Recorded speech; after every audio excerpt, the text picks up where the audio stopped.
So, good evening, everyone. I'm just checking that we have a connection. So, when you hear my voice, just drop a one in the chat. Let me know that audio is coming through well. I'm here today with Thunderous, or the Thunderous One, and his topic today is going to be atheism and, of course, Darwinism. And that is actually where I first learned about the topic of Darwinism from him. And then I started doing my own research and did my series, but he's the inspiration for that. So, Thunderous, welcome. Good to see you again. Hi, everybody. Hi, Lloyd. Thank you for having me back on the show, and it's good to be back with you.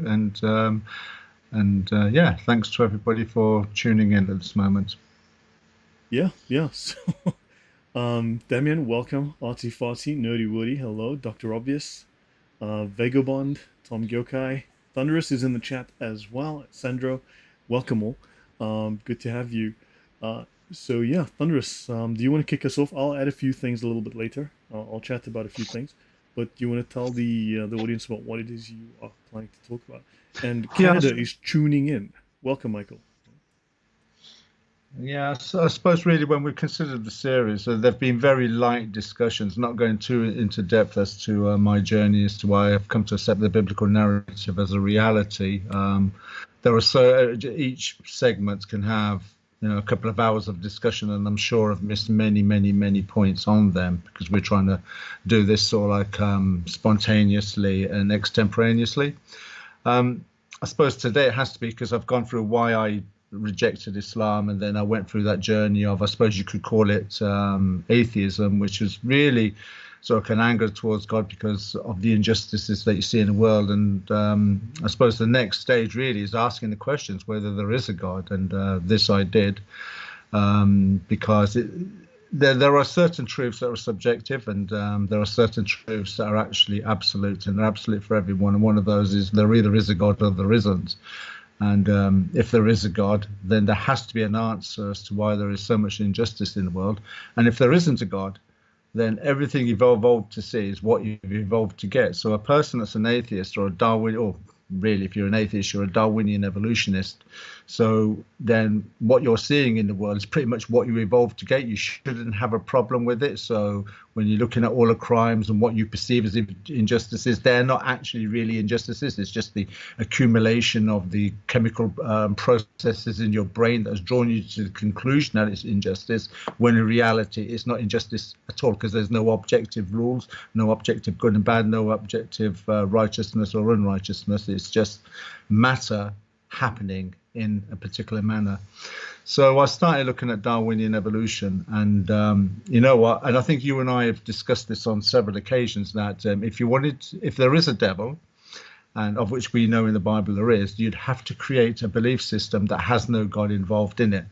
But like a lot of belief systems, they tend to produce science as a basis for their credibility. Islam has done that. I know Islam has recently said things like that all their arguments that they've used in the past, that the science in the Quran, the miraculous science knowledge in the Quran is now being debunked, so they don't use it anymore. Yeah, But I think Ali Dawah said that quite openly.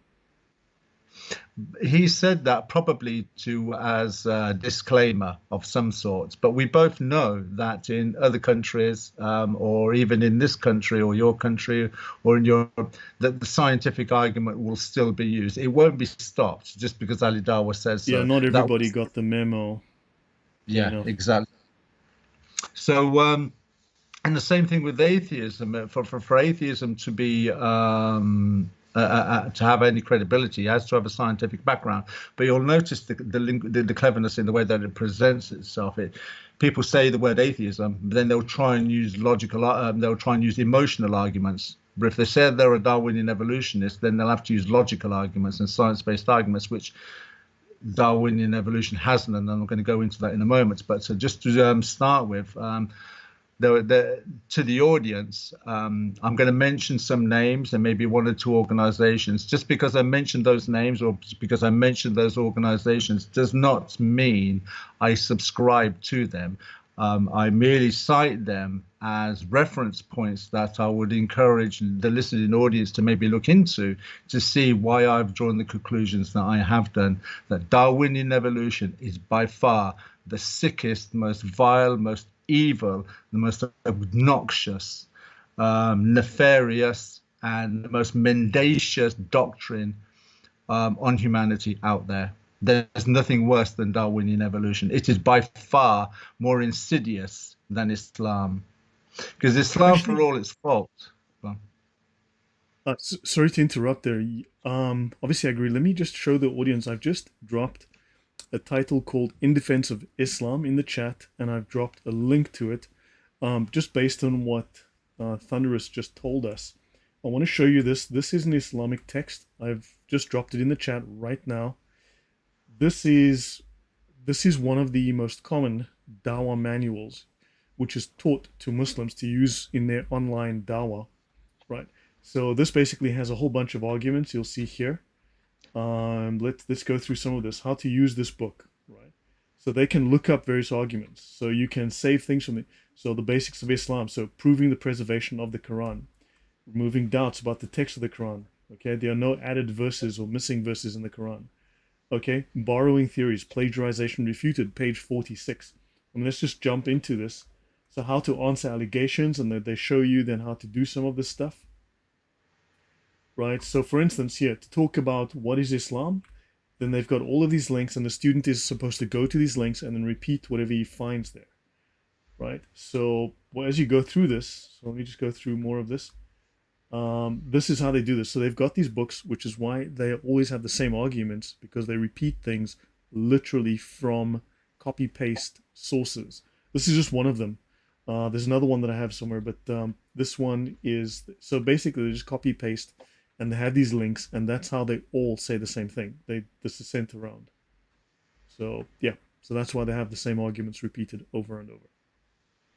yeah, and you'll notice that all those arguments will be sort of like spearheaded by a scholar, because just like Darwinian evolution, the scholars and imams are probably their first port of call as to, if you ask a Muslim a question, the first thing they're going to do is there won't be citing the Quran. It'll be, go speak to this scholar, go listen to that scholar. So that's the gatekeeping employed there. And the same thing with Darwinian evolution. It's not let's discuss the science or let's discuss the process of what you're suggesting to see if it's possible. It's quote this Nature magazine, quote that scholar, or quote that scientist. So it's never about the subjects with these people. But when you get into the subjects, that's where it all starts to fall apart. And you and I, Lloyd, have spoken recently about one guy that's actually come up in the forums of science, particularly on YouTube. This is a guy I recommend as far as his science is concerned, and nothing more. If people choose to listen to him for other reasons, then that's at your discretion. But the science he brings to the table with reference to abiogenesis is by far irrefutable. And abiogenesis, or origin of life, is the suggestion that at some point in time, when the universe came from nothing, that's Lawrence Krauss, and then expanded, and then the earth came to be, and blah, blah, blah, and it rained on the rocks, and the rocks broke down in their chemical components, and there was a primordial soup or goo, and then in that primordial soup or goo, a cell happened to come into existence. Can you pause there for a moment? You just mentioned, which was the scientist that said the universe came from nothing? What was his name? Lawrence Krauss. Lawrence Krauss. Now, I've discussed him on my talks on atheism in the past, and I've spoken about that particular theory that the universe just literally came from nothing, and he says that nothing is actually filled with something, filled with stuff. So he redefines nothing. So they actually have to redefine the word nothing to mean something, right? So it's not true nothing. And then basically the whole atheist enterprise is based on, if you give us one free miracle in the beginning, we will explain all of the rest. However, Exactly. this idea of Lawrence Krauss's actually comes from a Scottish Enlightenment thinker and philosopher called David Hume. Right, and this is where, and I will be discussing this as well, because I've got the notes. Let me show everyone actually just briefly. This is another presentation I'm busy working on. This is again Pius X, talking about Pius X's oath against modernism. So we're looking at Enlightenment philosophers, and David Hume. David Hume had. Let's explain this idea then briefly. The whole point of the Enlightenment, besides being an occult, shall we say, besides being a rebirth of the occult under the name science, right? It was an attack on the Catholic Church explicitly, Christianity in general, but the Catholic Church in specific. And for instance, just as they applied nominalism to language and to words to undermine meaning in terms of words and logos, they also had to apply nominalism in the same concept to cause and effect. So the Enlightenment thinkers started to literally undermine and to state that there is no such thing as cause and effect. For instance, to give you a practical example and talk about how Hume got rid of this idea and how the idea of coming from nothing was justified by these idiot atheists. When you see a billiard ball and you hit the ball with a cue, the ball rolls. You see the ball roll. You see the ball gets hit by a cue. Then the ball rolls. Then it hits another ball. And then the first ball stops and the second ball takes off. So David Hume says, when you see cause and effect, that the power is being transferred, that energy is transferred into the ball and the ball rolls and the ball hits the other ball and then energy is transferred, he says, how do you know? That's not true. That's definitely not happening. How do you know? All you know is what you are seeing, and it's in your head. All you're seeing is 3 events, or 2 events. 1, a cue hits a ball, or 3 events. A cue hits a ball, the ball moves. That's another event. Then the ball hits another ball, and the other ball moves. All you can say is a ball was hit, and the ball rolled. Then the ball hit another ball, and the other ball rolled. Nothing happened in between. For all you know, that ball just rolled for no reason whatsoever. It just decided, hey, it's a great time to roll. All you can say is that this ball happened to be next to that ball and the other ball rolled. Or when a guy kicks a ball in football, right, his foot hits the ball and the ball takes off across the field.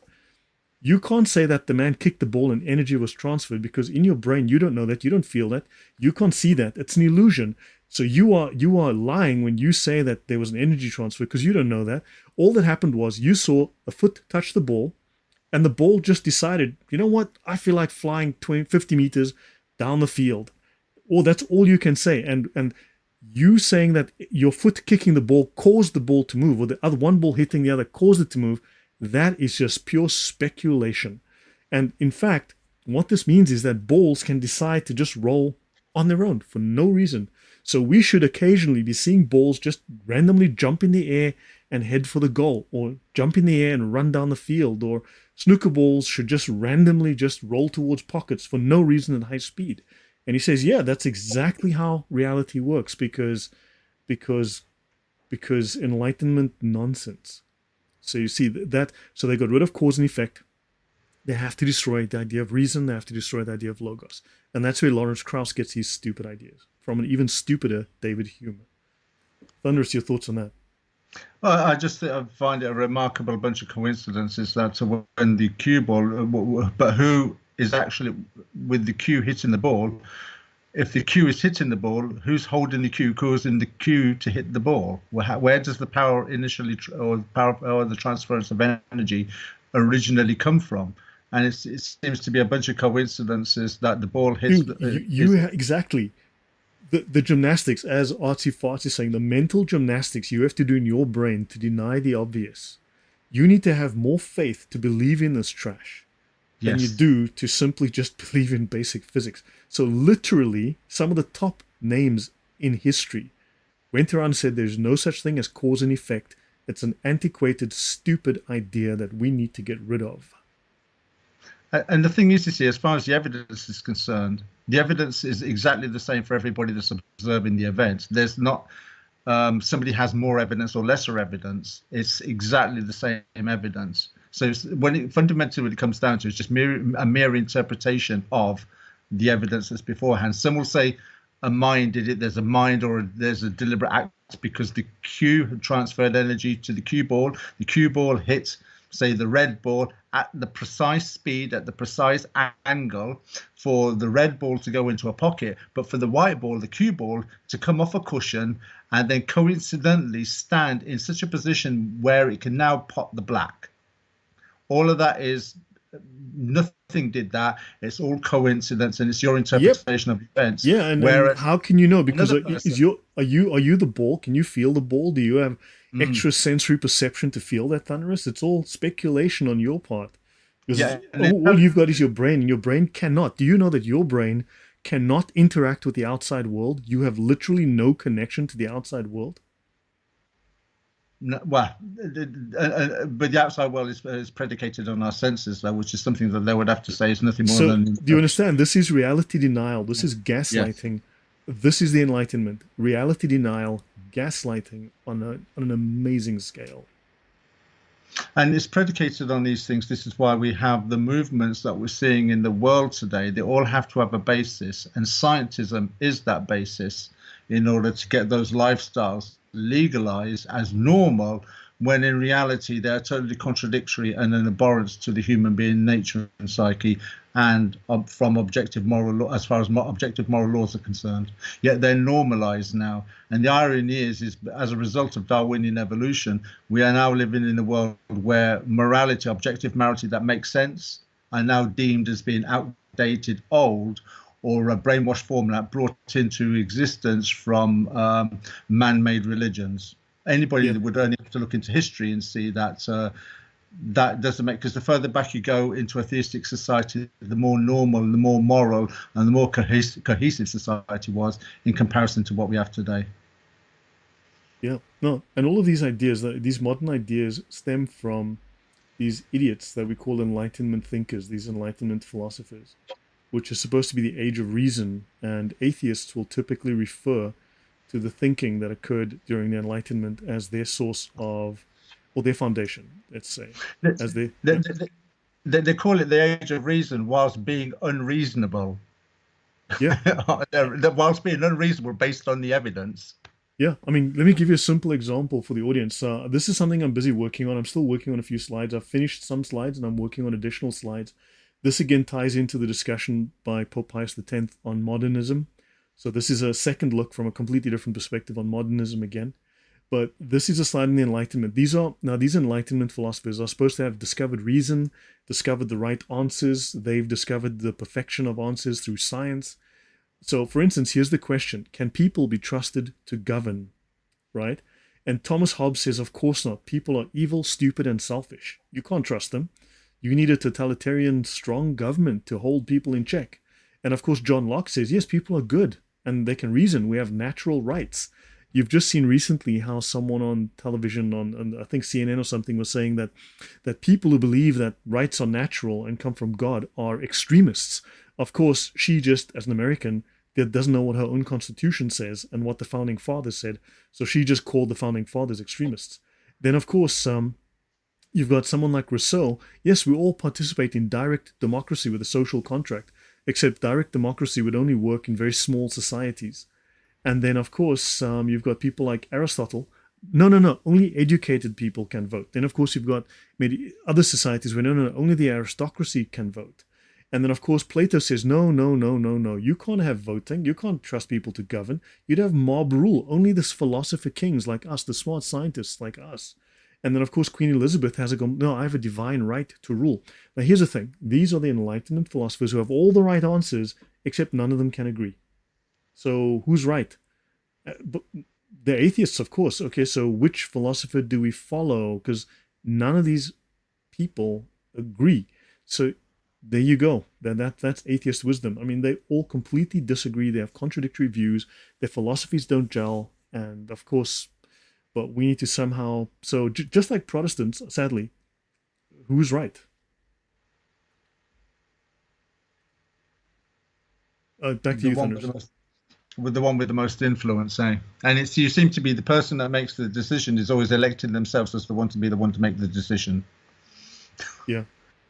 So so just going on with everything, the primordial soup, and I do, as I say, I don't endorse any of these people's or these organizations' scriptural view on the Bible, but the science is irrefutable, and the guy I'm going to name in this instance would be Dr. James Tour.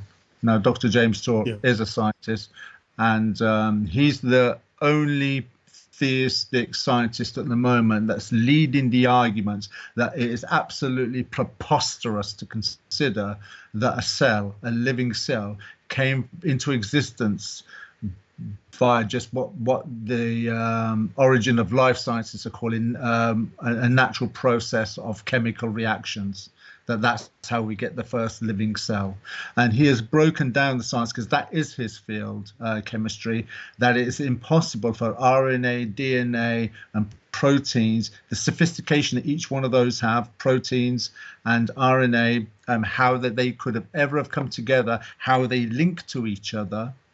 I'm not a scientist, so I'm not going to go too much into the science behind it. I would thoroughly recommend people to watch one of his science arguments as to why he actually calls out the scientists as liars.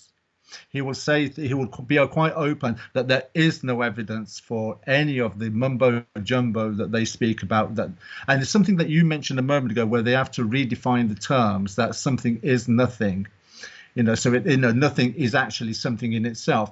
And you'll find that science does that when they're getting to a point where they've got no argument. They have to redefine the terms or redefine what words mean. Muslims have been doing that.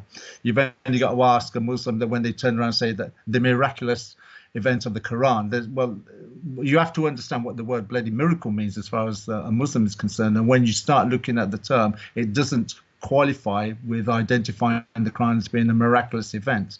So the same thing with Lawrence Krauss redefining the word nothing. For example, if I went to the bank and I said I want to buy a car, and the bank manager turns around and says, well, you've got zero in your account, you've got nothing in your account, I'm not then going to turn and say, yeah, but that's still something, so give me something then. The mental gymnastics, as you say, it's absolutely absurd. So with James Tour, he is showing the world the science, and also how science works with scientists, and why that they continue these lies, because the lies of the origin of life research is actually funded, and the funder controls the information. So he quotes Lee Cronin when Lee Cronin was questioned about origin of life, and he makes the comment that the origin of life research is a scam. So I thoroughly recommend people to listen to James Tour, and how it is impossible for the first cell to have come into existence by natural events. I did, when I listened to many of his talks, I did try and come up with my own kind of illustration as to how to help people understand what it is that James Tour is trying to say. And the closest I can think of is like, I don't know if you're familiar with what a cake called the Victoria sponge. In essence, it's 2 parts cake, but in the middle you've got jam and you've got fresh cream, and then it's dusted off on the top with, say, icing sugar. But wheat, eggs, sugars, fruits, and creams, they all have chemical compositions in themselves. But if we leave the chemical compositions for a moment and just think of the principle that when you prepare the batter for the sponge, it then has to be put into an oven. Now, the composition of, say, flour and other products, milk or egg, have to be in a certain consistency, too much or too little, and the cake fails in the oven. The cake has to go into the oven. It has to be at a certain temperature, and it has to be there for a certain time. Otherwise, it's undercooked or it's overcooked and effectively burns.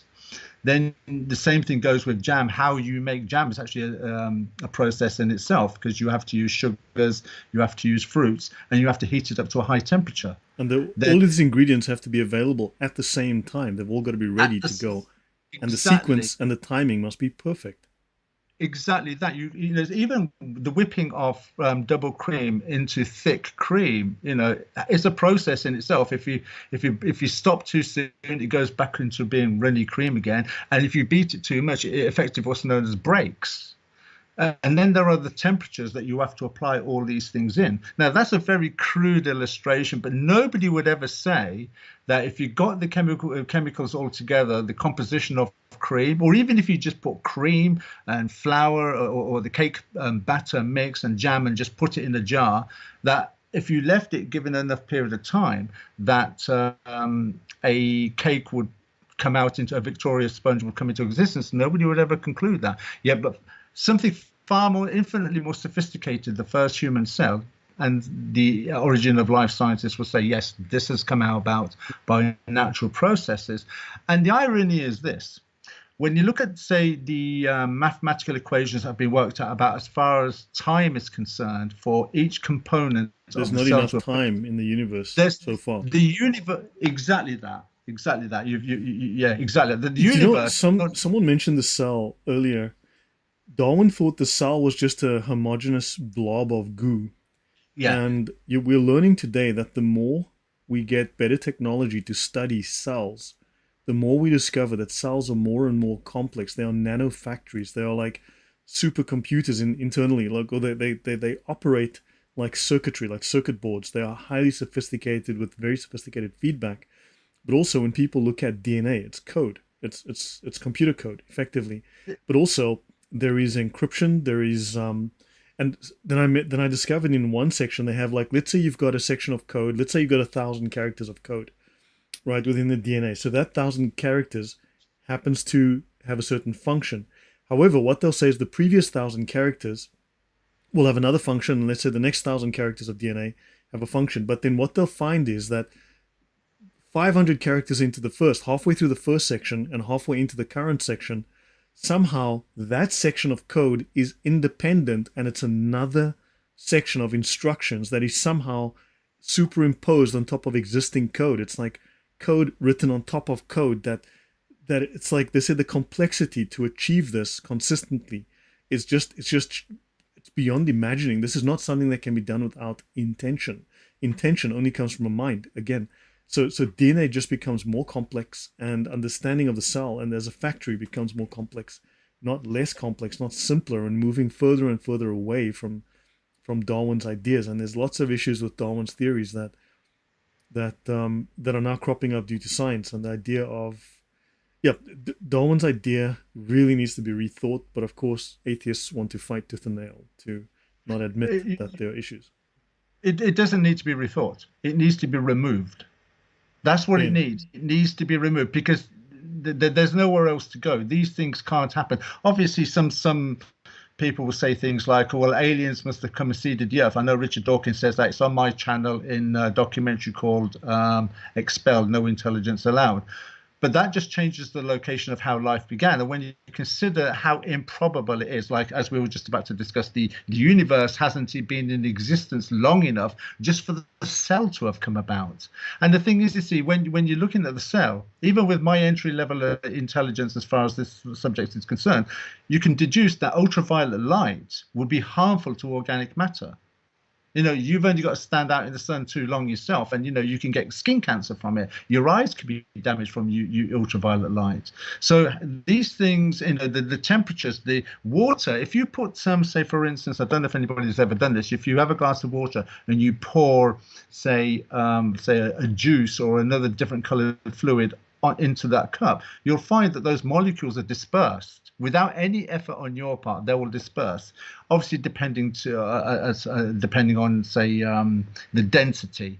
But normally, if it's not dense, it disperses in the water. So water has a natural ability of pushing chemicals apart, not pulling chemicals together. And I don't think James Tour mentions that. It's just something that I observed, you know, just going through life. Water, it has a pH level. It actually acts like an acid, generally. Yes. So these things, the more you, this is by the comic of the comments about discussion. These things are not discussed because they don't want to be discussed. That's why they're handed over to the gatekeepers of the sciences. And then when you've gone past the fact that the cell can't come about by itself, and then you go into, say, as you've just done now with the information inside, I think they talk about, if you unravel a cell, how long the information is and the amount of information. But also, who created the covering around the cell to protect it from the external environment? There's also those questions. And also, a cell has to have entry and egress, so it has to, nutrients have to enter and waste has to exit. And that takes massive regulation. How did this happen accidentally? And how did it replicate?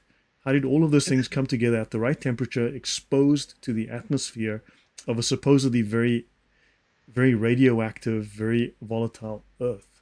Because if you go further back in time, this is the point. The further back in time you go, if you go by the Darwinian model, the Earth is a lot more violent and chaotic and haphazard than what we have today. We have regulatory weather patterns. Okay, they can be extreme at times, but we can pretty much see that they are regular. And there are periods in human history or Earth's history where they're kind of normal. Every now and again, we have a peak and a trough as far as weather is concerned.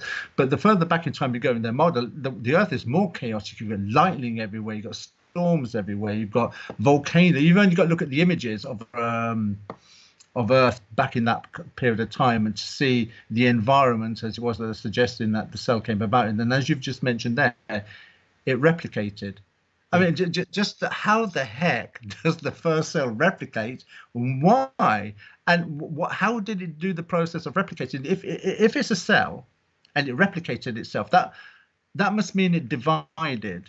And if you take any matter and you divide, and it's a whole, say it weighs a pound, I'll use weight in this illustration, and you divide it, then you've divided it so it's now smaller, and each component is only half pound each in weight. So you've reduced the size, and therefore you've reduced the mass. There's no explanation beyond that. And then how long did the cell live in order for it to go on and go on and go on to become life as we see everywhere on Earth? So it's only when you start. Go on, sorry.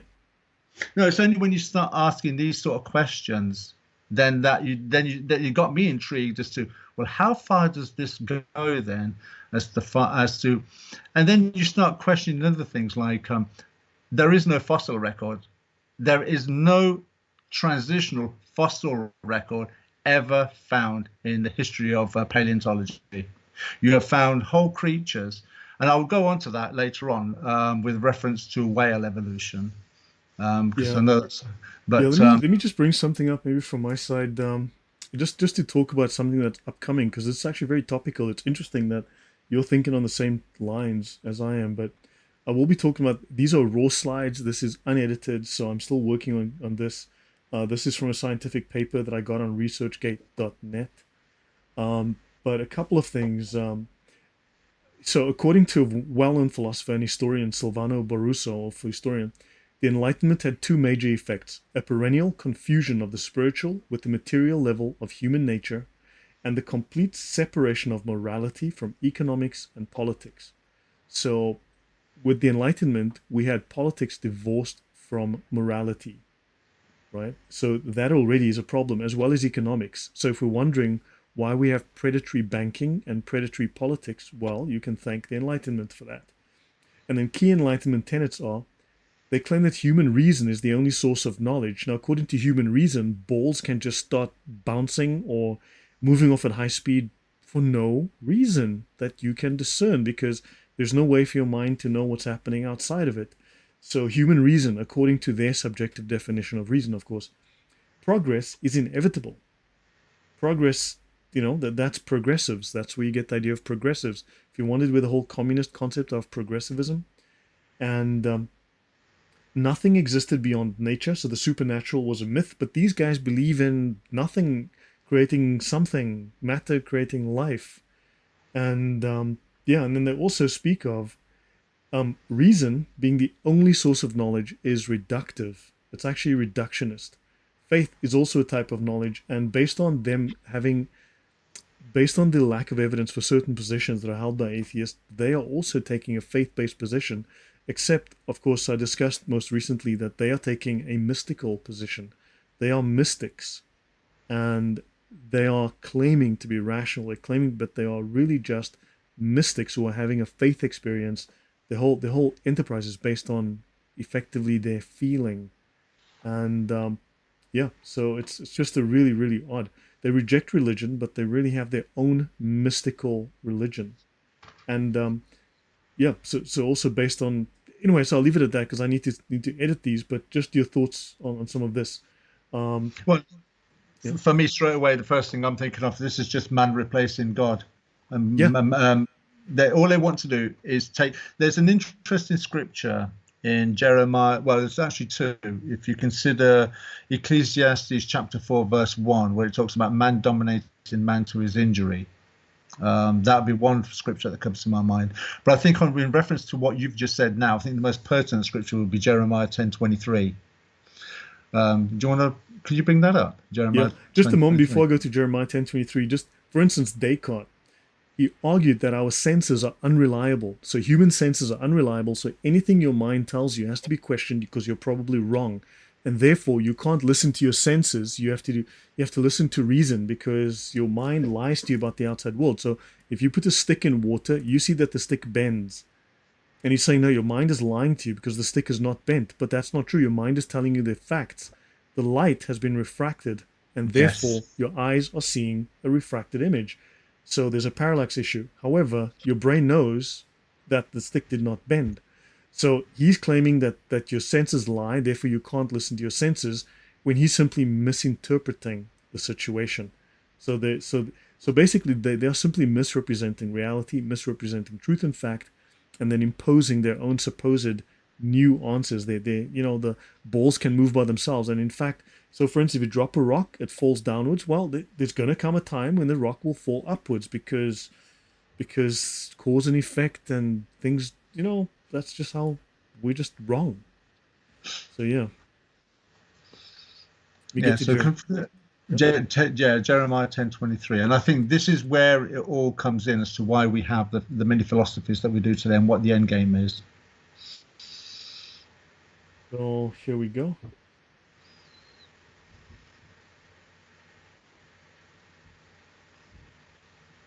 So So it that's the says there, Lord, I know that people's lives are not their own.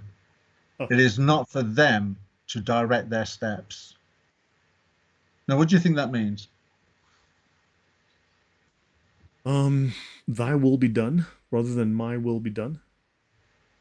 Notice it says, so I know that people's lives. So, is there any other translations we can pull up on that? Maybe other different Yeah, translations of let me that go scripture. Some of them, to because some of them make it a little bit more clearer.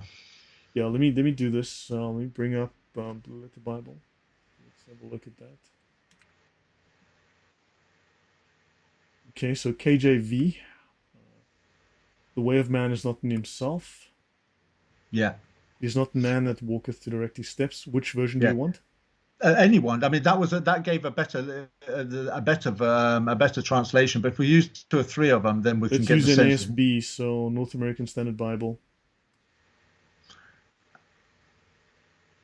I know, O Lord, that man's way is not in himself, nor is it in man who walks to direct his steps. So the fundamental crucial point in what the scripture is saying, Jeremiah is inspired to write, we are not designed to govern ourselves, and we're not supposed to be sitting in the seat of God. And notice what it says in the latter part of the verse. Oh, sorry, I wait until you finish. It says, nor is it in man who walks to direct his steps. We weren't designed for other human beings to sit in the office of God and direct other human beings, and that's the point. So when you're looking at all these philosophies and men making decisions and making rules over men, in effect, what they're doing, they're sitting in the seat of God by guiding other human beings. That is God's role, to give mankind objective rules of what to obey and what direction to go in.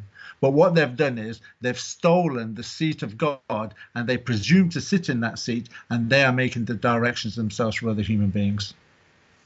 Yeah. No, but then they reject reason. Also, something you mentioned earlier, which I will be discussing in the near future, is the idea of truth. Now, we've basically, you can see the world is regressing. We're going back to a time that doesn't have logos. They've rejected logos. They've rejected logic and reason, the laws of logic, and of course they reject historical fact, because as Christians we believe that there was a birth of Jesus. There was God came to earth, was born as a man, he died, he resurrected, and he ascended into heaven. Now, if history is correct, if eyewitness is correct, if this is evidence, then humans should accept historical evidence as fact, right? Then we would believe that this is true. The whole point is that the aim of the Enlightenment and all these crazy philosophies I've been discussing on the channel, these people reject the truth. They reject evidence. So if you reject truth, then you will not accept these things, and therefore you will fall into error and you will fall into sin. And that's the ultimate concept. But from a Christian perspective, the truth begins with the fact that we have a historical truth in the religion. It's not based on myth. Someone was born, died, resurrected, went to heaven, and was God who lived on earth. So this is the truth. And if you start with that as the truth, then you're connected to the whole moral concept of God, and God as being, and God as his character inherent in nature, and then trying to follow that. Hopefully I'm making some sense here, but if you don't, you immediately separate and disconnect from those concepts, and then you come up with your own random human-made concepts, and we've seen where these lead at the end of the day. That you Yeah, have the opposite of truth. Yeah. and I think you're so true in what you're saying there. That I think the way that the world is being deliberately manipulated to make mankind more cynical and critical of what information they receive and what they perceive as being truth. So this is why you have certain phrases like you have your own truth. You can make up your own truth. Your truth is your own. So it's more of a subjective truth than an objective absolute truth. So truth is now just a word that you use to apply in your own life, and it's true to you, but it doesn't necessarily mean that it's true to anybody else. Yeah. Now, that's another reason why we have as much chaos as what we do. But you were saying there about there are certain fundamentals to take into consideration. But to arrive to the same conclusion that the biblical narrative is telling the truth, there are many routes to that. For instance, my route was just to work out whether there is a God or not. If there is an intelligent designer, was my first premise. And then the process of elimination naturally leads you to conclude that whatever the truth is, the Bible is telling the truth. And whoever Jesus is the key to unlocking the truth that's in the Bible. There's no way around that. Jesus is too much of a bigger figure in history that time is based on him, that you can turn around and say that whatever the truth is, he's got nothing to do with it. And to mention a point that you raised a few months ago is that how desperate so many religions are to co-opt Jesus into their faith system. Yeah. So he can't be that much of an insignificant figure to be ruled out as to whatever the truth is. It's interesting, yeah. If he didn't exist, then how come everyone's interested in co-opting him? Or if he's unimportant, then why does everybody want to claim him? And yeah, exactly that. I mentioned earlier that in terms of the Enlightenment, it started to blur or got rid of the distinction between spirit and matter. Basically, spirit was just matter doing things, right? So there's no real mind. It's just matter acting, and then you have this illusion of mind or spirit. But interestingly, what I'm getting, and I'm still busy working on this, that if we say that everything is just matter or just spirit alone, like the Gnostics only believed in spirit, whereas you've got the atheist believing in just matter, then there's no differences, therefore there's no comparison, there's no distinctions. And then there's no meaningful distinctions, everything blurs, which means you have no contrasting opposites. You no longer have a difference and a separation between good and evil. Nothing between right and wrong. There's no opposites anymore. Everything is one thing. Therefore, you destroy morality. So they're so busy trying to deny one side of reality that eventually they just simply destroy morality in the process.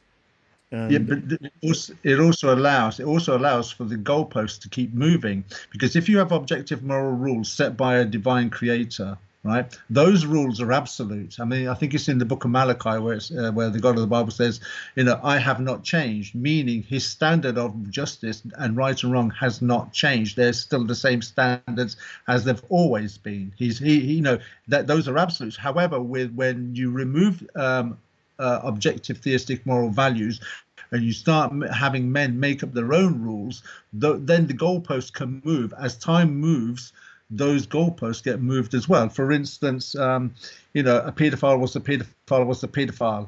Now a paedophile is not a paedophile anymore. A paedophile is now a minor attracted person. So you're actually reducing the crime. No, MAP is minor attracted pedophile. Let's just correct that little. So there's a subtle difference between, yeah. Well, you've seen what Google's Gemini has done, this AI. When you ask it, is child sacrifice wrong? Google Gemini literally says, this is a very nuanced discussion, and one has to look at the culture and the circumstances and the religious background of the people. So you cannot simply say it's wrong, because it's based really on the cultural aspects and the time of the people, and it might be right in one culture, but in another culture it's quite acceptable. That is Google Gemini talking about child sacrifice. It says the same about pedophilia. Clearly we're seeing this whole woke concept now in AI. It's in corporate. It's that is their company policy. Yeah, and you can ask the same question about, for instance, is euthanasia right or wrong? And now we know in Canada, if you have a mental illness, which is a very broad term now, because what is and what isn't a mental illness these days, you can apply for self euthanasia. So yeah, and these are things that the Nazis were tried at Nuremberg and killed for. They were Yeah. hung for that. That was a war crime. And now it's medical practice 101 in Canada. And what's the other one? Obviously, we all know about the abortion laws now. Pretty much anybody can have abortion. It seemed to be like as a human right, my body, my choice. Apart from the choice of the body that's inside the human being in the first place. But that's an argument that can go on and on and on.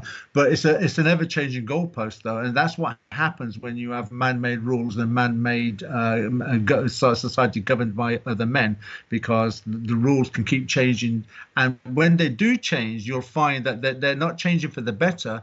They're changing for the worse, and society is becoming more and more debased and immoral. We used to have in England, and I'm sure in other countries they had their own sort of like cultural phrases for it, but living in sin, that's a man and woman not married living together, is now, was living in sin. And if you had a child outside of wedlock, the child was a bastard. Now it's kind of like, well, find somebody who's married and has their own children inside of wedlock. That's the abnormal, and living in sin is the standard. And most children are bastards now. Most children are illegitimate.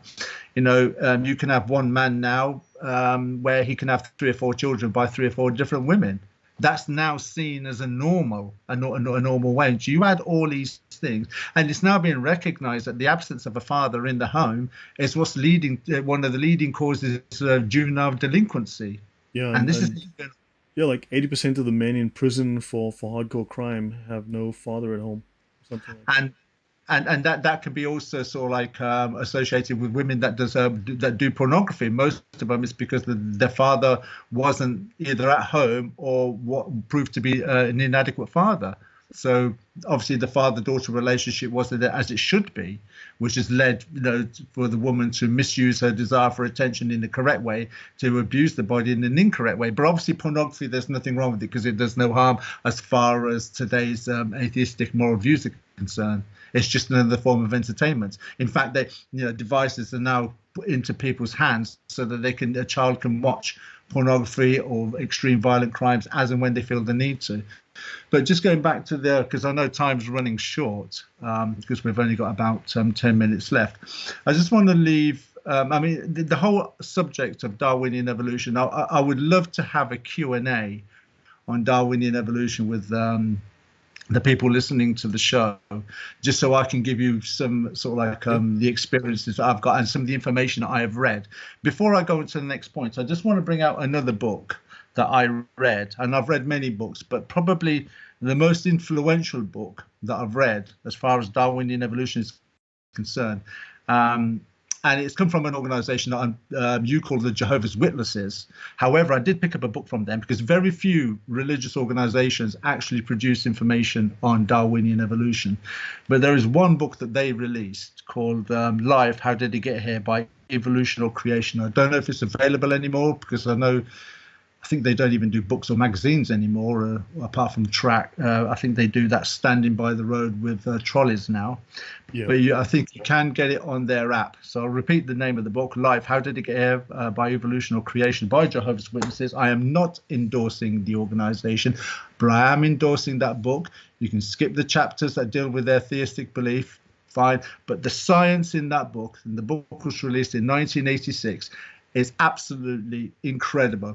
Anybody who reads that book, if they've got doubts as to whether Darwinian evolution is true or not, you read that book because it covers mutations, it covers transitional fossil records, it covers the mathematical equations as far as the galaxies are concerned, it covers a whole heap of subjects in the many chapters that are inside the book. There is no way you will ever go back to Darwin. In fact, you'll become more incensed with Darwinian evolution. Deals with migrating patterns of birds. It deals with how certain like from amphibians, I think it was amphibians, to mammals and reptiles, how the eggs in these creatures, how they release urine. I think in the soft tissue membranes of eggs, urine is sort of like seeps through the membrane. Yet within a solid egg, the urine goes into a sac. But then for reptiles, it goes through the soft membrane again. So how did evolution do that process? But anyway, that is a book that I recommend, though I'm not in the slightest suggesting the organization. But just to conclude on, I want to raise something. There was a discussion with Harris Sultan, And did I say Harry Sultan? I didn't say Harry Satan, did I? I Yeah. hope not. Harry Sultan. Yeah. Harry Sultan, and he had a conversation with the apostate prophet, and both of them are atheists. And Harry Sultan, rather sarcastically defending evolution, commenting about Pakistan, commented about there's even a creature to prove evolution called Pakicetus. Now, I just want to dwell on that creature for a moment. For anybody that knows anything about Pakicetus, it is suggested to be a creature that is the precursor to whales. Okay, and so let's follow the logic through. Whales are mammals. And so evolution, and there are, I could have gone from any creature, but I'm going to stick with this creature. It's one of my favorites to try and disprove evolution with people. The suggestion is two mammals, a male and a female, a pink one and a blue one, decided to go into the sea, and that is where you get whales from. Now, I've read the book The Devil's Delusion by Dr. David Belinsky. He comments on this. And he turns around and says, he doesn't comment too much on it, he just asks one question. If you wanted to turn your car into a submarine, how many modifications would you have to make for the car to become a submarine? So if I asked you the question then, Lloyd, what kind of engineering or structural understanding would you need to have in order to turn your car into a submarine? What would you need to understand?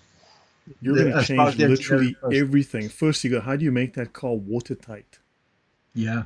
Right. And then you've got to, I mean, the whale, I've read through that. I've read the book. I have a copy of the book, David Belinsky's The Devil's Delusion. I mean, to think that four-footed animal became a whale. I mean, the engineering, literally the engineering. And they said there's something like more than 50,000 different changes that have to occur, that you would have to make. I mean, it's a completely different animal entirely. That's a conservative estimation. So you'd have to understand propulsion will be totally different. The streamlining of the creature in water, how it moves through water, would have to be totally different. Okay, the digestive system would have to be different. Understanding water pressure would have to be different. The skin would have to be a new type of skin that covers the creature. Not only more streamlined, but so it also has to have a certain amount of fat content in order to keep the creature warm in the sea. Okay, so there are numerous modifications that have to take place for turning whatever the land creature was into a mammal. And bear in mind, these will have to happen simultaneously, exactly the same between a male and a female. So you've got Harry Sultan and the apostate prophet laughing, thinking, wow, we've got evidence for evolution. Well, my response to you two guys is, well, come on the show, let's talk about it. Okay, look me up, find Lloyd, find me, you know where we are, and let's talk about whale evolution. I would like these people to explain to me. For instance, most land mammals have their testicles on the outside of their body. One of the reasons why land mammals have testicles on the outside of the body is because the heat within the body generated will kill the sperm. Hence why testicles are on the outside. Not all, but most land mammals. So we have to assume that the land mammal that turned into a whale had testicles on the outside. We've got no reason to not conclude that. However, if the testicles are on the inside of the whale, what's happening there? Surely the heat generated by the whale will kill the semen in the testicles. But not really. What's happened is the blood vessel wiring has had to be replumbed. And now the dorsal fin has capillaries and vessels on the edge of the dorsal fin, where as the whale's moving through the water, the blood cools down. That circuitry of blood then passes over the testicles, keeping the testes at a temperate rate. So the temperature neither goes nor up nor down; it stays consistent. How the heck did blind chance formulate this blood redirected? But it's an entire series of blind chance events, apparently. Exactly. Artsy Fartsy has a very good question. Don't they believe that mammals came from fish? So why would mammals leave the ocean and then go back into the ocean and evolve again to go back to the. Yeah, so Well, they evolve from fish to go to the land, to go from the land to evolve back into a fish. That makes no that sense. Of course it does. And this is it. Where do you want to start with any of this? You can start at any one of those points. Like, well, how did a reptile become a bird? Cold-blooded to warm-blooded, from sort of like the way that the legs on a reptile stretch out side to side, whereas the legs on a bird are underneath. So the hip structure has to change. Scales have to become feathers, cold-blooded to warm-blooded. I think a lizard has, or a reptile has, something like a 3-chamber heart or a 2-chamber heart, whereas a bird has a 3 or 4-chamber heart. So the whole structure of the bird has to change. So anyway, coming back to whale evolution, this is another crucial part. Mammals breathe through their mouth and they eat through their mouth, all right? And we smell through our noses, okay? Now, a whale has a blowhole at the top of its head. Okay, that's how the whales breathe. We all know that. I would like any evolutionists, I would like Harris Sultan, I would like the apostate prophet, please explain to me with evidence, how did the plumbing and the breathing apparatus change from going from the mouth all the way to the top of the head simultaneously with a female so it could breathe? And how did they survive the process? True, it had to happen in parallel with another species of one of the same species. Yeah, it had to happen twice. Lightning had to strike twice simultaneously in 2 different places, and they had to be close enough to breed, and they had to be compatible. They had to be compatible to have offspring, and then who did that offspring breed with? And the thing is, as well, add on to that, mammals give birth head first. Land mammals give birth head first, whereas sea mammals give birth tail first. So the whole birth process has to change. How did evolution know it needed to do that? And how did evolution process that? And how did it survive the transition from going head first? I think Dawkins or someone said, but it had to have happened that way. It had to have happened. So that explains it. So it clearly happened, and therefore, okay, that's not an answer. That's begging the question. And then there's the other issue as well, right? That sea pups require milk that has 30% more fat than, say, creatures or mammals born on land. So you have to ask the question, so how the heck did the female whale mentally project within herself that she needs to produce milk that has a chemical composition of 30% more fat in order to feed her pup? And how did it survive the transition? So that goes out to you, Harris Sultan and the apostate prophet. Simple questions. You obviously believe that Pakicetus became a whale. You've said it in one of your programs in the discussion. Either of you can come on this channel and you know what? I'll even show my face. I won't even hide my ex-Muslim identity behind the camera. I'll even face you in the discussion. So please get on the show. Let's see what your answers are. You know, you're going to make me look like I got a face for radio, man. Seriously, Thunderous, if people see you, they're going to go like, it's like... Dude, with Darwinian evolution, I am incensed because they teach it as a fact. You get on the television and you got Uncle David Attenborough using the word evolution as if it's a truth. Then you've got people like Stephen Fry, somebody that England calls a national treasure, and they have this anti-God attitude by saying, well, if I was going to ask a question to God, how dare you give children bone marrow cancer? How dare you give children a disease where a worm grows through the eye? Well, you're missing the points then. You're going on an emotional argument, not a logical one. Where did the flipping eye come from? You know, eye, optic nerve, the occipital lobe to translate the information that the eye receives. Really? You're trying to tell me that happened by accident? I've got a particular indignation towards Darwinian evolution because I live in a country where the education system only teaches Darwinian evolution with zero evidence. They teach it as a fact. Then they wonder why the country and the community and families are going more and more immoral, because when you start taking the obligation of serving a God out of the equation, when you turn around saying, but basically you're worthless, you're nothing other more than you're living in an immoral universe. You've come about from non-existence into existence, and you go back to non-existence. You're completely got no purpose in life. You are pointless. You're nothing more than a product of random mutations. Oh, that's another word. Let's look at the word mutations as well. They would say, and I've had this discussion recently, and I'll call him Cam from Heroin, right? Where we were talking about Darwinian evolution, and particularly the blowhole from the mouth to the top of the head. And his exact words were, that's just a mutation. Well, let's have a look at the word mutation. The word mutation implies in scientific terms that new information, better information, advanced information from previous lower level information. In the history of science and computering, no one program has ever turned into a new program just by blind chance. You don't get better information from old information or existing information. Existing information only produces existing information. The reality of the term mutation is damaged information, broken information, missing information, or information that has been scrambled.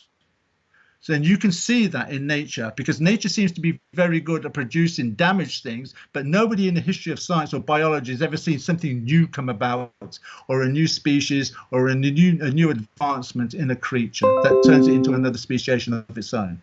Absolute bollocks. Sorry, didn't mean to use that word. It's okay. No, I mean, it's something that gets, I get angry about some things.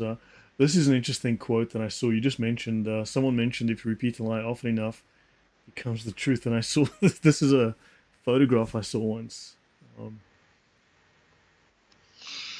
So maybe ask the audience, would they like to do, would they like, here's the question for the audience then, would you like Lloyd and myself to come together one evening, we can plan it for the future, make a set date for it, where we do a Q&A with me on Darwinian evolution? Well, I'll leave you with that. I've got a lot of info on the topic, so. And we can do a Q&A, Darwinian evolution, why Lloyd and myself absolutely refute it. And you can ask any question about what here, there, everywhere, anything to do with Darwinian evolution, because Lloyd is no doubt an expert on atheism and the history of atheism, but I've read enough books on Darwinian evolution to think that I could hold my own against anyone on the subject. And that's not arrogant, that's more a confidence with indignation.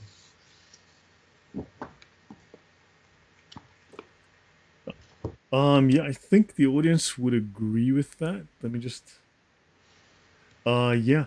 Okay, can I just mention one thing, a little off topic, but just to go on the discussion. I think everyone is saying yes. Yes, I mean, that's interesting. It's an interesting discussion for people. And yeah, let me just jump off topic. Yes? Hang on a minute. I just want to say a couple of things to people that have said things in the comments. Francis Boulet, I hope I'm pronouncing it correctly. He's in the UK as well. You guys could probably meet up one fine day. Can you become my mouthpiece, the Speaker's Corner? I could become famous. I've got no desire to become famous, but I'd like to have the fortune of somebody famous, that's for sure. Michael McDonald, can't get enough of this. Dude, get me on this subject, and I get. You need to listen to James Draw. He's a lot more fire and zeal in him. He's a lot more emotional than I am on his subject. Yeah, if you like me, you'll love him. Yeah, this sounds like. But the thing is, guys, you want the show, but you have to come with questions as to. You know, what questions you're going to ask as to why we don't accept Darwinian evolution. I prefer a question posed to me so I can respond, as opposed to having to sit here and trying to think of what the next subject is going to be.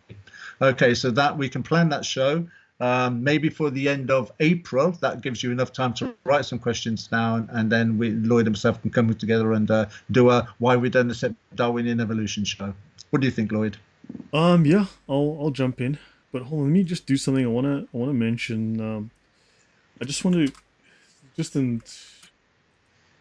kind of important, because this happened this week. Yeah, so we will do that. I mean, we can do it next week or something like that. Sunday would be fine. I'd be available. No, not next Sunday. In 2 weeks. Not next Sunday. Next Sunday I'm not available. It says Neil D asks how to give you questions. Well, dude, just write the questions and then just put them in the chat. We'll sit here waiting for the questions to come up in the chat. Or I can also make a community post, and you can just drop them in the comments in the community post. Michael McDonald says Dr. James Tour has brought me here. Well, Michael McDonald, you'll know exactly what I'm talking about when you listen to that man. Doesn't he fire you up? Doesn't he get you motivated? You should also listen to Stephen Meyer as well. Brilliant stuff there. I really enjoy listening to Stephen Meyer.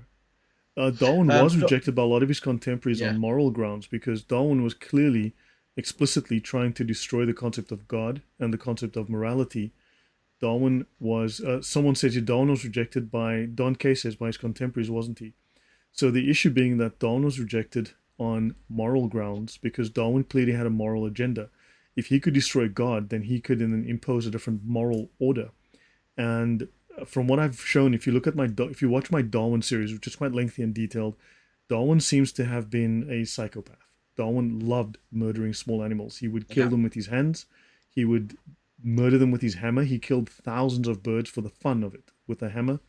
He would throw rocks at things. He would shoot them to death. He would any way that he could kill small animals. He would, which we would recognize as psychopathy today.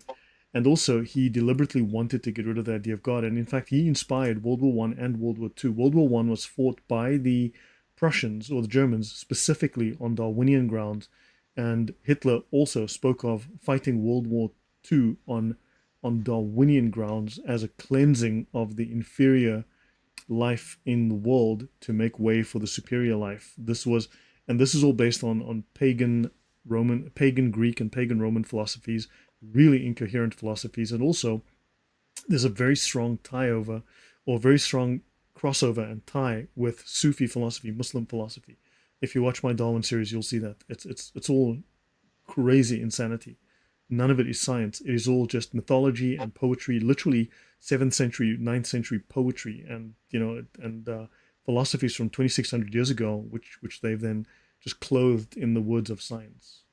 None of it makes sense. Yeah, can I just add on that? I think there was something that you and I was going to do. We talked about it maybe 2 or 3 weeks ago, and that was the recognition that when you look at, say, a particular time period in history, say the Industrial Revolution, up until say the First World War, how many books or theories were produced? How many denominations and Christian organizations came into existence pre-World War One? And how many people were born that have influenced the world and have basically have allowed it to their philosophies, their ideas to manifest into the society that we have today. And I don't see that as a coincidence that at a particular period of human history, either literature was being produced, the Bible was being challenged, and we have certain human beings being born during that period of time that have got society to where we are today. And for me personally, when you look at the way the world is at the moment, there is no doubt in my mind we're in a period that the Bible calls the last times. That's based on Matthew 24:3-14, and 2 Timothy chapter 3 verses 1-5. Just reading those scriptures and then looking at the world today, to me, is the blueprint of the time period that we have now. And for me, when you consider the Bible's very explicit and clear that Satan and the demons are running the planet at the moment, and that they've got in anger because they've got a short period of time, that's Revelation 12:7-9, that the world, the way that it is at the moment, has been prepped for Satan and the demons to take down as many people as they can. Yeah. Just so as we wind down, someone asked about some books that would be useful. I would strongly recommend Darwin's Doubt is fantastic, by Stephen Meyer. I really enjoyed it. Signature in the Cell as well. And his most recent book, which is The Return of the God Hypothesis, but Mind Beyond the Universe. Stephen Meyer is a very careful author, very good scientist. Definitely things that I would look at. These are fantastic. I really enjoyed Signature in the Cell. And then also just one last, yeah, Thunderous. I was going to say, can I recommend a few books as well that I've read that I think that have certainly influenced my thinking as far as Darwinian evolution is concerned? That might be not as heavy as those books, but certainly informative. Yeah, sure. What do you have in mind? The Long War Against God by Dr. Henry Morris. I absolutely recommend this book, The Long War Against God by Henry Morris. No doubt. This book here has a whole heap of information. There's been a couple of books written by Jonathan Wells, Zombie Science, where he challenges all the sort of like the icons of evolution that are being used, like Hegel's embryos, Archaeopteryx, whale evolution, as we've just mentioned, and other things as well. He totally tears those apart. And obviously, I am going to recommend, as I say, I reiterate, I've recommended Dr. James Tour. I'm not recommending his theology. I'm recommending his science, but I'm also thoroughly recommending the book Life: How Did He Get Here by Evolutionary Creation, as published by Jehovah's Witnesses. The science in that book is beyond shadow of doubt the best. Probably the reason why I rate that book so highly is because it covers so many different subjects in a very simplistic way, and at the back of the book in the index it gives you all the reference points of where all the information is coming from. And the irony is this, is when you look at those references and you do research on the references,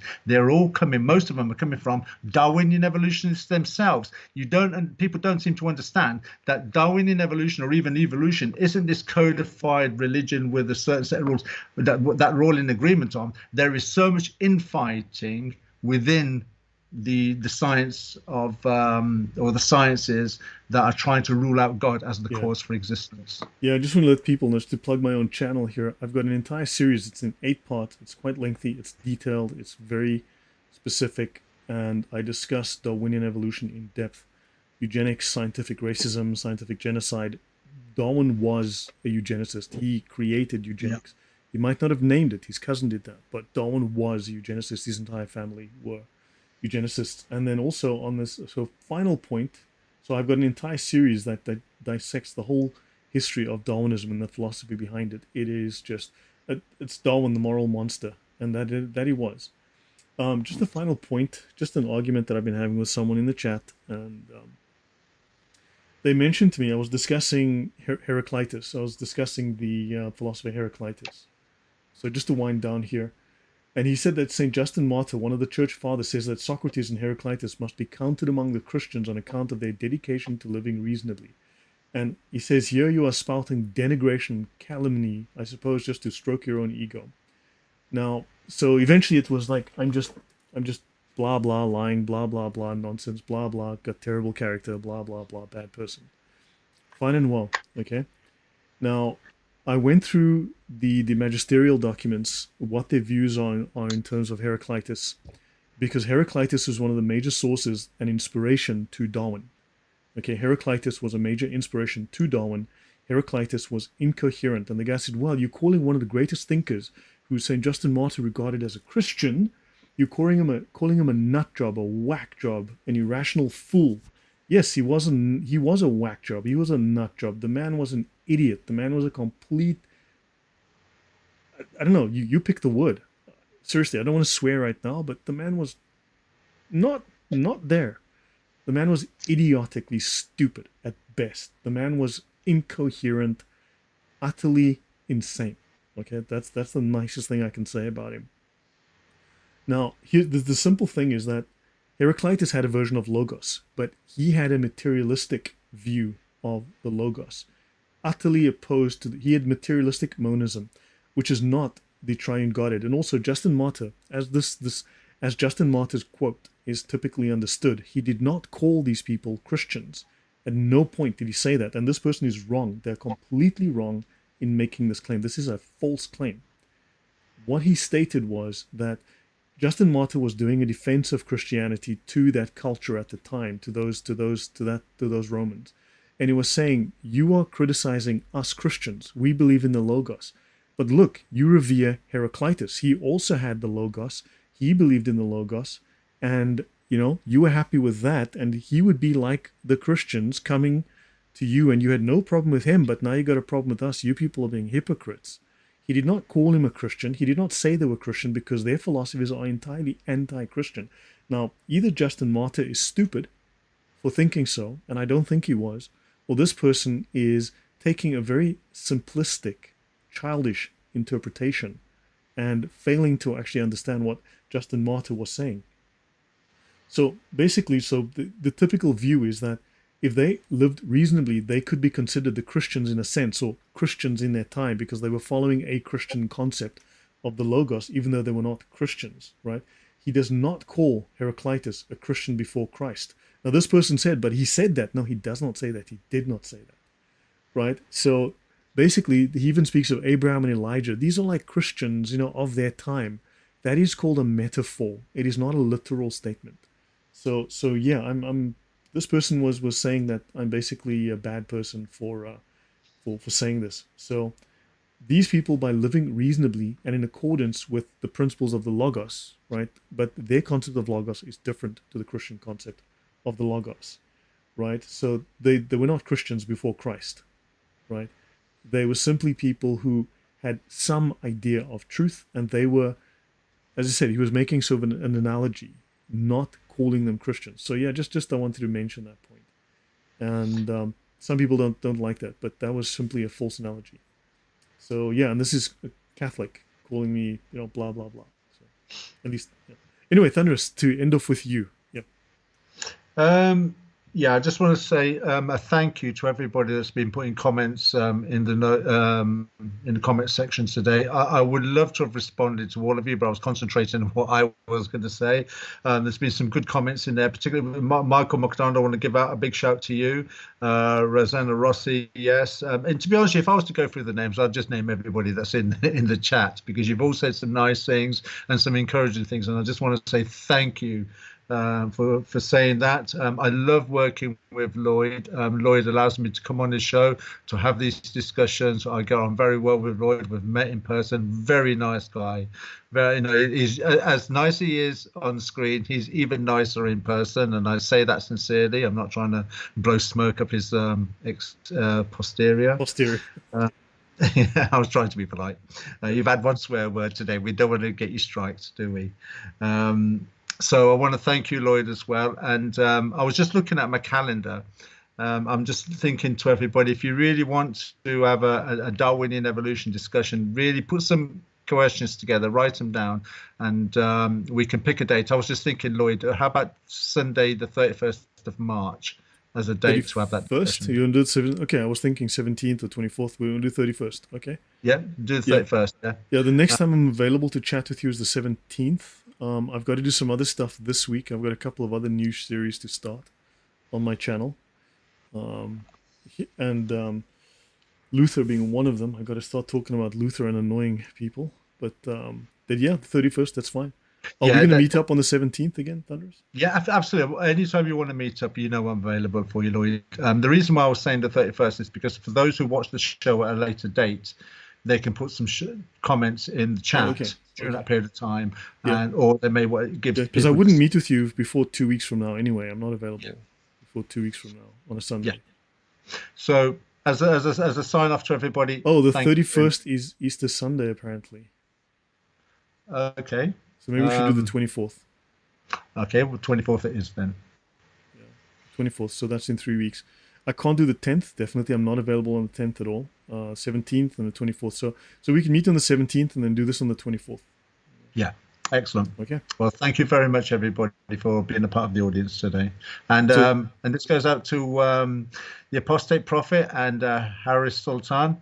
You started talking about whale evolution. Now's the time to come on the show and show us what you actually truly know about whale evolution. So it's an open invitation to you guys. Come on the show and educate us about whale evolution. You brought it up, and you said it in a mocking way about people who believe in intelligent design and God. Well, let's see if you've evolved the minerals. Yeah. So guys, I promised for the last 3 years I'm going to be talking about Martin Luther any day now. 3 years later, that day is arriving. I need to do a talk prior to this one on Martin Luther, and then we'll dive in. But I'm about to get stuck on Martin Luther, so this is starting to take shape. We're going to learn a lot about the history of Protestantism, about the movement of Protestantism as a political movement, so how can I phrase this? Think of it as Protestantism as jihad for Germans. Right? Kind of, we're going to explain all that. I've already discussed it in the previous talk, but you're going to see that you're talking about very violent form of mysticism, a very aggressively violent mystical movement. And so someone asked, like, maybe the Protestants have to ask, or Luther and his friends have to ask, are we the baddies? Because, man, once you look at their history, it kind of looks like it. So, but this is coming, and that's definitely coming. We're going to learn a lot about Martin Luther, and we'll be talking a lot about his influence on history And as far as I can tell, he was a bad man. He was the bad guy. He was definitely the bad guy in this novel. We're going to be discussing that, and I'll be talking about my first talk is going to be a paper on before I get to these slides, and I'll also be doing a secondary talk. I'm going to be talking, as I mentioned, about the oath against modernism and Pius X. Again, it's not explicitly about Pius X. It's about the ideas Pius X was speaking about. And I'm going to be going through that. I'm just busy doing some final touches on some things. You can see these are raw slides. These are not edited. So I need to go and clean these up. But the ones with the titles are done. You can see these are all done here, you know. Oh, David Hume. Oh, by the way, Thunderous, what do you think of this? David Hume. Now people go, well, you know, this was actually a shower cap because this was very popular in the 19th century and 18th century, you know. This was something that English gentlemen wore. And according to the English National Gallery, no, this was not some kind of bed cap or shower cap or comfort cap. It was a frickin' Ottoman turban. David Hume loved his Muslim turban. What do you make of that?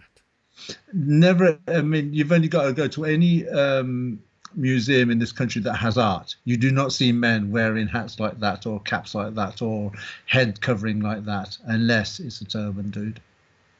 Yeah, he wore a Muslim turban. So this good Scottishman, you know, now you seriously, this just leads me to questions. Why is Mr. David Hume, who believes that balls can just start rolling off on their own at high speed? I mean, it's complete nonsense. His philosophy is trash. It's just garbage. But yeah, Islam. Yeah, nothing to do with Islam, right? Right, Thunderous? Nothing to see here, dude. Yeah. So anyway, we'll leave it at that. So guys, we'll be discussing all of these things, and we'll be coming to a YouTube screen near you. So thanks, guys, and thank you, Thunderous. We'll see you guys soon. Take care, guys. God bless. Bye bye.